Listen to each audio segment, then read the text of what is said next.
രോഗബാധിതനായി ആശുപത്രിയിൽ കഴിയുന്ന പാപ്പയുടെ സൗഖ്യത്തിനായി ലോകത്തിന്റെ നാനാഭാഗങ്ങളിൽ നിന്ന് പ്രാർത്ഥനകൾ ഉയരുകയാണ്.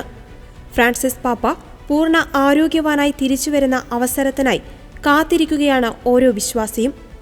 ദിവ്യകാരുണ്യനാഥനുമായി ഏറ്റവും കൂടുതൽ അടുപ്പം പുലർത്തുന്ന വ്യക്തിയാണ് ഫ്രാൻസിസ് പാപ്പ. കൂടാതെ ഒരു ദിവ്യകാരുണ്യ അത്ഭുതം നേരിൽ കാണുവാനും ഫ്രാൻസിസ് പാപ്പയ്ക്ക് അവസരമുണ്ടായിട്ടുണ്ട്. അതുകൊണ്ട് തന്നെ പാപ്പയുടെ രോഗാവസ്ഥയിലും ദിവ്യകാരുണ്യനാഥൻ അത്ഭുതം പ്രവർത്തിക്കുമെന്ന് ജനം വിശ്വസിക്കുന്നു. ബ്യൂണസ് അയേഴ്സിലെ ആർച്ച് ബിഷപ്പായി സേവനമനുഷ്ഠിക്കുമ്പോഴായിരുന്നു ജോർജ് മരിയ ബെർഗോളിയോയ്ക്ക് ഈ അത്ഭുതം നേരിട്ട് കാണുവാനുള്ള അവസരമുണ്ടായത്.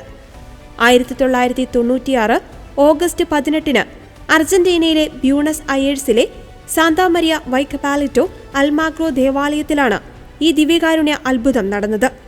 വൈകുന്നേരം ഇടവക വികാരിയായ ഫാദർ പെസറ്റയോട് ഇടവക അംഗമായ യുവതി പള്ളിയുടെ പുറകിലുള്ള രൂപത്തിനടുത്തുള്ള മെഴുകുതിരി സ്റ്റാൻഡിന്റെ അടുത്തായി തിരുവോസ്തി കിടക്കുന്നതായി അറിയിച്ചു. തുടർന്ന് സംഭവസ്ഥലത്തെത്തിയ വൈദികൻ തിരുവോസ്തി കൈകളിലെടുക്കുകയും ഭക്ഷ്യയോഗ്യമല്ലാത്തതിനാൽ അലിയിച്ചു കളയുവാൻ തീരുമാനിച്ച് വെള്ളത്തിലിട്ട് വെക്കുകയും ചെയ്തു. പിന്നീട് ആഗസ്റ്റ് 26 തിരുവോസ്തി അലയിപ്പിക്കുവാൻ ഉപയോഗിച്ച ടേബർനാക്കിൾ തുറക്കുന്നത്.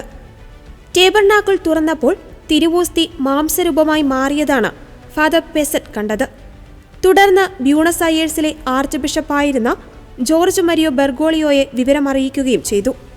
മാംസമായി മാറിയ തിരുവോസ്തിയുടെ ചിത്രമെടുക്കുവാൻ archbishop George Mario Bergoglio ആവശ്യപ്പെട്ടു.